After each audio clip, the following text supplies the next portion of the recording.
So I did a video saying feed your dog once a day, and I still stand behind it. And even in some cases, some of you free feed and your dog will walk past the food and not eat for a day. Dog's not sick.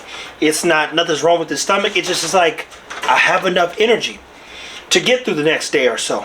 A dog's system works as a battery reserve. A dog's system takes about 12 hours to process things.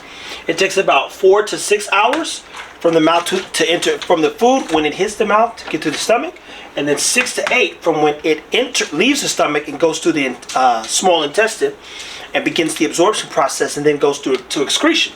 So when you say, hey, the dog's digestive system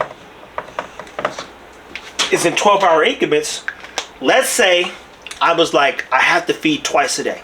And this is what made me go down another rabbit hole, to be clear. You saw the video or the picture of Tron. Tron swallowed a toy. Ego, back up, man. Tron swallowed a toy. And when he swallowed the toy, he had not absorbed any nutrients, hadn't pooped, couldn't drink, was throwing up, and lost a lot of weight. He had so little fluid in his system that his intestines were telescoping. And if you don't know what that is, you definitely want to go get that. You want to go read about it. And we talked about necrosis. Necrosis is when the what?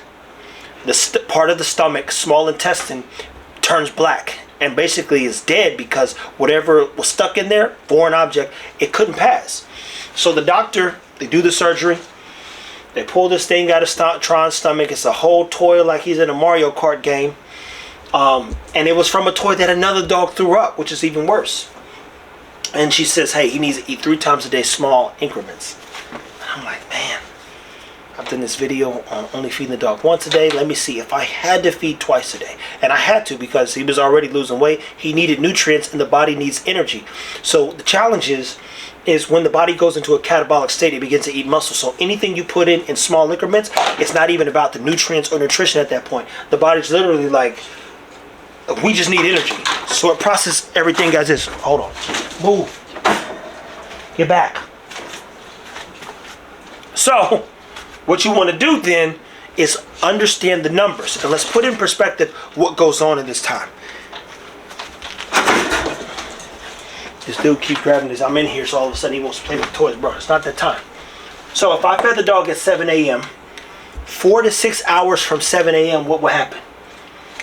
The food would enter the dog's stomach. When it enters the stomach, until the dog is about to expend energy, the food then enters the small intestine.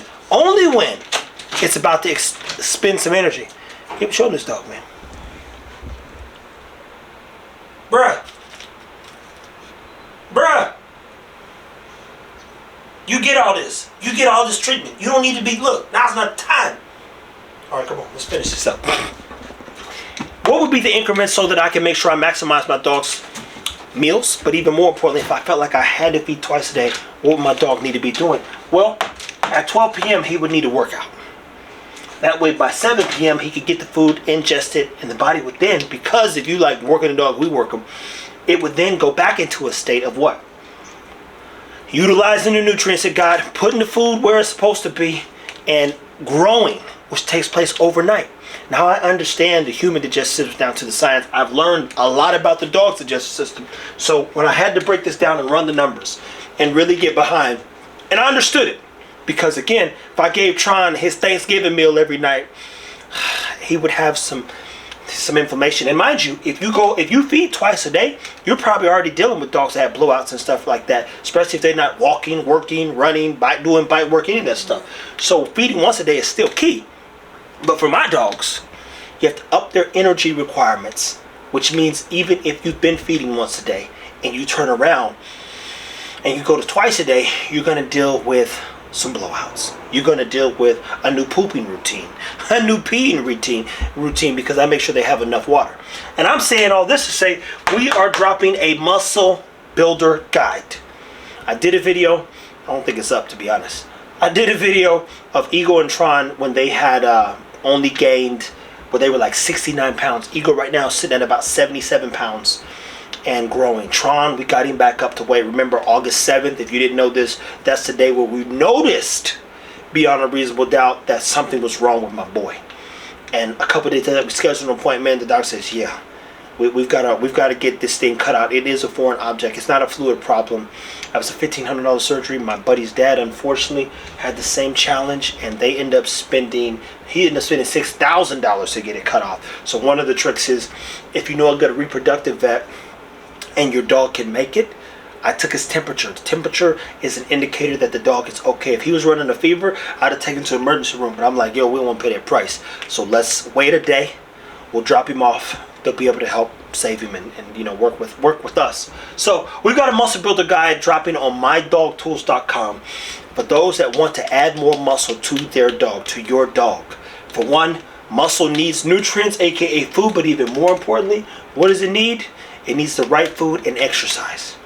If I took protein shakes, hell, if I took steroids and didn't do anything, I would just be, I'm going to use the word fat and out of shape. It wouldn't change anything. The cell needs to be stimulated to grow.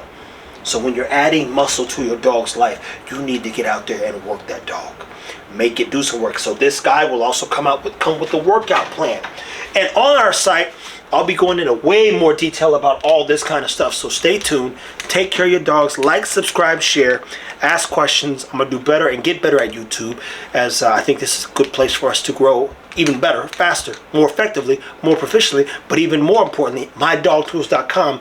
That's where all the juice will be. You'll only get increments of information here, and realistically, us just having fun with our dogs. But on My Dog Tools, I'll give you every tool you need to build a Super Saiyan for a dog. So stay tuned, people.